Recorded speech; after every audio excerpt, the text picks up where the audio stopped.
Students, अब हम लोग सॉल्व करेंगे क्वेश्चन नंबर 3 का 1। तो चलिए देखते हैं। फर्स्ट क्वेश्चन इसका क्या है, 43.123456789। चूँकि यहाँ पे इसके बाद डॉटेड लाइन नहीं दिखाया गया है तो हम कह सकते हैं कि ये जो दशमलव प्रसार है वो शांत दशमलव प्रसार है, और अगर शांत दशमलव प्रसार है तो ये परिमेय संख्या होगा। एक बार प्रश्न को पढ़ लें। कुछ वास्तविक संख्याओं के दशमलव प्रसार नीचे दिए गए हैं, ठीक है, 3 दिए गए हैं। प्रत्येक स्थिति के लिए निर्धारित कीजिए कि यह संख्या परिमेय संख्या है या नहीं। तो चूंकि ये जो है शांत दशमलव है इसलिए परिमेय संख्या होगा। आगे देखते हैं, यदि यह परिमेय संख्या है और p/q के रूप में p/q के रूप की है तो q के अभाज्य गुणनखंड के बारे में आप क्या सकते हैं। हाँ, चूँकि ये शांत दशमलव है इसलिए परिमेय संख्या, और परिमेय संख्या अगर होगा तो p/q के रूप में तो लिख ही सकते हैं। और इसके q के बारे में क्या कह सकते हैं कि इसका जो q होगा वो किस प्रकार का होगा। तो चूँकि ये शांत दशमलव है इसीलिए q कैसा होता है, अभी हम लोग पिछले क्वेश्चन में पढ़े। कोई भी शांत दशमलव प्रसार में हमेशा हर का जो गुणनखंडन होता है वो 2 और 5 में ही होता है, ठीक है। तो यहाँ पे लिखेंगे चूँकि इसका दशमलव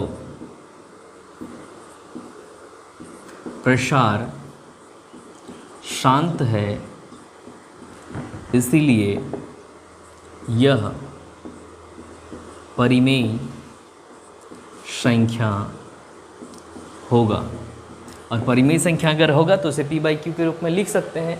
और q के बारे में हम क्या कह सकते हैं, तो और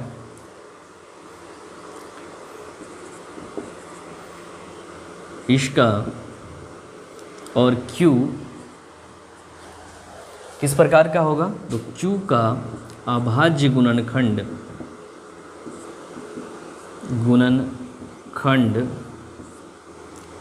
2m इंटू 5n के रूप का होगा। यहाँ पे हम ये ना लिख के ये भी लिख सकते थे कि q का अभाज्य गुणनखंडन 2 या 5 या दोनों का गुणनफल होगा, ये भी लिख सकते थे। या 2m इंटू 5n के होगा, ये भी लिख सकते हैं। अब देखते हैं दूसरा प्रश्न। तो दूसरा प्रश्न क्या है, दूसरा है 0.12012 2 बार 0 1 2 3 बार 0। तो इस प्रकार के जो दशमलव प्रसार होते हैं वो अशांत तो है ही डॉटेड लाइन के कारण, और अनावृत्ति है। तो अशांत और अनावृत्ति जो होते हैं वो अपरिमेय संख्या होते। तो लिखेंगे यह या इसका दशमलव प्रसार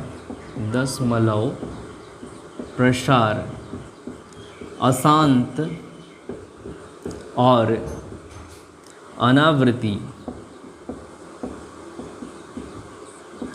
है, इसीलिए यह अपरिमेय संख्या होगा। तो अपरिमेय संख्या अगर होता है तो q के बारे में तो कोई बात ही नहीं करना है हमें। अब हम लोग देख लेंगे तीसरा प्रश्न। तो तीसरा प्रश्न क्या है, 43.123456789 टू दी बार। अब चूँकि दशमलव प्रसार में बार लगा, इसका मतलब इसका रिपीटेशन बार बार हो रहा है और आवृत्ति हो रहा है। तो ये दशमलव प्रसार किस प्रकार का है, तो लिखेंगे इसका दशमलव प्रसार अशांत और आवृत्ति होगा। आवृत्ति अशांत और आवृत्ति प्रकार का होगा। और अशांत और आवृत्ति अगर होता है तो ये परिमेय संख्या होगा, इसीलिए यह परिमेय संख्या होगा। और परिमेय संख्या अगर होगा तो उसे p/q के रूप में लिख सकते हैं।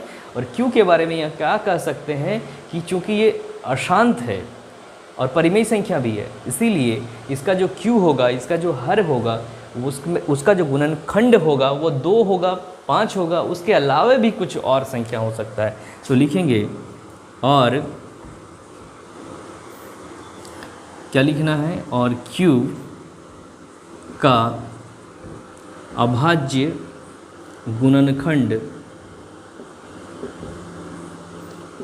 2 5 2 और 5 के अलावे कोई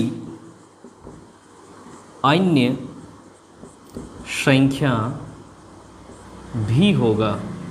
ठीक है, 2 और 5 तो हो भी सकता है या नहीं भी हो सकता है, लेकिन 2 और 5 होगा ही, उसके अलावा कोई अन्य संख्या भी होगा। ठीक है, तो ये प्रश्न यहीं पे कंप्लीट हो जा रहा है। तो एक्सरसाइज 1.4 हम लोग कंप्लीट कर चुके हैं।